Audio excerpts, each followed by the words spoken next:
बहुत सालों पहले शिवनगर के राज्य में नाथ नाम के राजा शासन करते थे।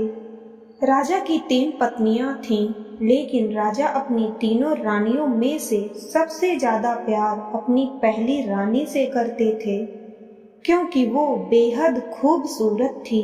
पहली रानी के सुंदर होने की वजह से राजा अपनी दूसरी और तीसरी रानी की तरफ कम ध्यान देते थे। वहीं दूसरी रानी को राजा अपना अच्छा मित्र मानते थे, तो थोड़ी बहुत उस पर ध्यान देते थे। और बच गई तीसरी रानी, जिसमें उन्हें कोई खास बात लगती नहीं थी, तो उस पर सबसे कम ध्यान दे पाते थे। राजा की तीसरी पत्नी उनसे बहुत प्यार करती थी, लेकिन राजा को उनका प्यार नहीं दिखाई देता था। राजा हमेशा अपनी पहली पत्नी के साथ ही रहते थे। ऐसे में कई साल बीत चुके थे। राजा की तीसरी पत्नी हमेशा यही उम्मीद में रहती थी कि किसी दिन राजा उनके पास आए और प्यार भरी बातें करें, लेकिन ऐसा कभी होता नहीं था।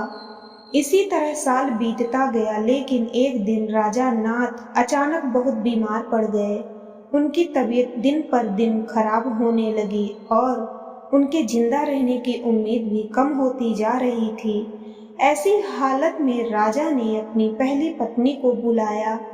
अब पहली रानी उनके पास आई तो राजा ने उनसे कहा, मेरे जिंदा रहने के दिन अब बहुत कम हैं और मैं अकेले नहीं मरना चाहता हूँ।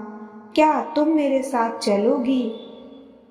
राजा की पहली पत्नी ने उनकी ये अंतिम इच्छा नहीं मानी और कहा, अभी मेरी उम्र ही क्या हुई है, मेरा पूरा जीवन बचा हुआ है, मुझे अभी और जीना है, मैं आपके साथ नहीं चल सकती हूँ। यह कहकर रानी राजा के कमरे से बाहर चली गई। उसके बाद राजा ने दूसरी रानी को बुलाया। राजा की अंतिम इच्छा के बारे में जब दूसरी रानी को मालूम पड़ा कि वह मरने वाले हैं और अपने साथ अपनी बीवी को ले जाना चाहते हैं, तो इस वजह से वह राजा के पास ही नहीं गई। राजा अपनी दोनों चहेती रानियों से बहुत निराश हो गए।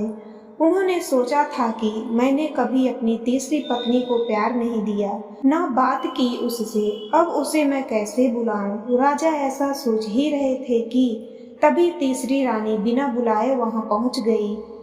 राजा की तीसरी पत्नी को राजा की अंतिम इच्छा पता थी, इसलिए उन्होंने राजा से तुरंत कहा, स्वामी, मैं आपके साथ चलने के लिए तैयार हूँ। रानी की बातों को सुनकर राजा बहुत खुश हुए, लेकिन खुशी के साथ उन्हें बहुत बुरा भी लगा कि उन्होंने कभी अपनी तीसरी रानी को समय नहीं दिया, प्यार नहीं दिखाया, लेकिन वही मुझसे बहुत प्रेम करती है। तभी राजगुरु अपने साथ प्रसिद्ध वैद्य लेकर आए, जिसने राजा की तबीयत को बिल्कुल ठीक कर दिया। राजा ठीक होने के बाद अपनी तीसरी रानी के पास गया और उसके साथ प्यार से रहने लगा। अब राजा हमेशा तीसरी रानी को ही अपने पास रखता था और दोनों महल में अपना खुशहाल जीवन बिताने लगे।